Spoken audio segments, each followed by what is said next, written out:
तो यहाँ पर काफ़ी सारे किसान भाइयों के सवाल आ रहे थे कि क्या सर योजना में नए पंजीकरण बंद हो गए हैं या कब से शुरू होने वाले हैं।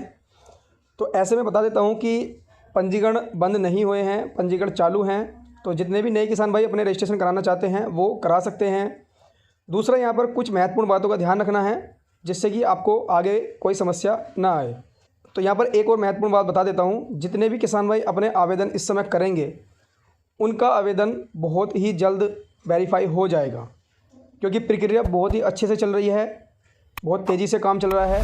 तो इसलिए ऐसी कोई भी गलती ना करें नए किसान भाई जिससे उनका आवेदन रिजेक्ट हो जाए। तो यहाँ पर बहुत ही महत्वपूर्ण बातें बता देता हूँ मैं। सबसे पहले आपको क्या करना है, रजिस्ट्रेशन के लिए अपने आधार पर अपना मोबाइल नंबर लिंक कराना है। ये सबसे महत्वपूर्ण काम है, क्योंकि इसके बिना आपका पंजीकरण नहीं होगा, क्योंकि उस पर आपके नंबर पर OTP आते हैं तभी आपका फॉर्म वहाँ पर खुलता है।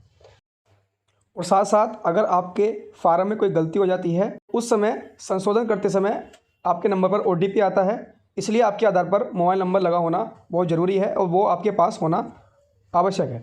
दूसरा, आपको यहाँ पर जब भी पंजीकरण कराना है अपने सामने कराना है, क्योंकि कई बार देखा गया है कि किसान भाई कागज़ जमा करके आ जाते हैं और बाद में पता चलता है कि उन किसान भाई के रजिस्ट्रेशन में गलती हो गई है और उससे काफ़ी समस्या आती है और उनकी जो किस्त आने वाली होती है उससे भी वे वंचित रह जाते हैं। तो इसलिए अपने सामने ही पंजीकरण कराएं। तीसरा, यहाँ पर जो बहुत ही महत्वपूर्ण है, जिस कारण से सबसे ज़्यादा आवेदन रिजेक्ट होते हैं वो होते हैं आपकी ज़मीन की फ़र्द की वजह से। यानी कि आप जो हैं ज़मीन के फ़र्द को सही प्रकार से अपलोड नहीं कराते हैं अपने पंजीकरण में, जिससे आपका जो आवेदन है वो रिजेक्ट हो जाता है। तो ऐसे में आपको क्या करना है, एक साफ़ फ़र्द आपको निकलवानी है तहसील से या जनसेवा केंद्र से, एकदम साफ़ फ़र्द निकलवानी है और दोनों फ़र्दों पर आपकी मोहर होनी बहुत ही आवश्यक है। अगर आप तहसील से फ़र्द निकलवा रहे हैं तो उस पर तहसील की मोहर, और अगर आप जनसेवा केंद्र से निकलवा रहे हैं तो वहाँ पर आपको जनसेवा केंद्र की मोहर लगवानी है। उसके बाद उस फ़र्द को आपको जो है अच्छे से स्कैन करा करके अपलोड कराना है। उसका जो अधिकतम साइज़ है वो 100 KB है, तो 100 KB से कम में आप उसको अपलोड करा दें। मैंने कई बार देखा है कि किसान भाइयों की जो फ़र्दें हैं वो सही साइज़ में ना होने की वजह से उनके आवेदन को रिजेक्ट कर दिया जाता है। तो ये जो कुछ महत्वपूर्ण बातें हैं जो आपको ध्यान रखनी है। उसके बाद यहाँ पर आपको थोड़ा सा बता देता हूँ वेरिफिकेशन के लिए, यानी कि आप अपने आवेदन को किस प्रकार से वेरीफाई करा सकते हैं।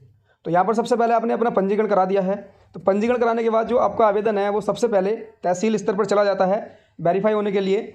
यहाँ पर मैं आपको बता देता हूँ कि लेखपाल जो है आपके आवेदन पर एक रिपोर्ट लगा करके देता है वो, और उसके साथ लेखपाल की रिपोर्ट के साथ आपको अपना आधार और फ़र्द ले जा करके उस संबंधित कर्मचारी को देना है जो PM किसान का ऑनलाइन काम कर रहा है।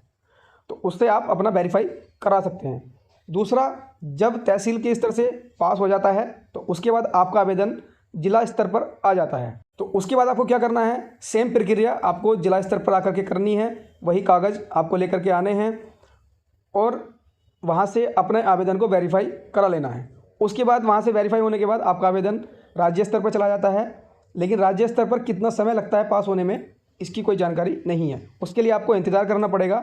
काम बहुत ही अच्छे से चल रहा है तो आपका जो आवेदन है वो जल्द ही वेरीफाई हो जाएगा और आपका जो नाम है वो अगली किस्त में आ जाएगा, क्योंकि काम बहुत ही अच्छे से चल रहा है। तो ये सब बातें आपको ध्यान रखनी है और अपने पंजीकरण को सही प्रकार से कराना है ताकि आपको आगे के लिए कोई समस्या ना आए और आपका आवेदन कभी रिजेक्ट ना हो।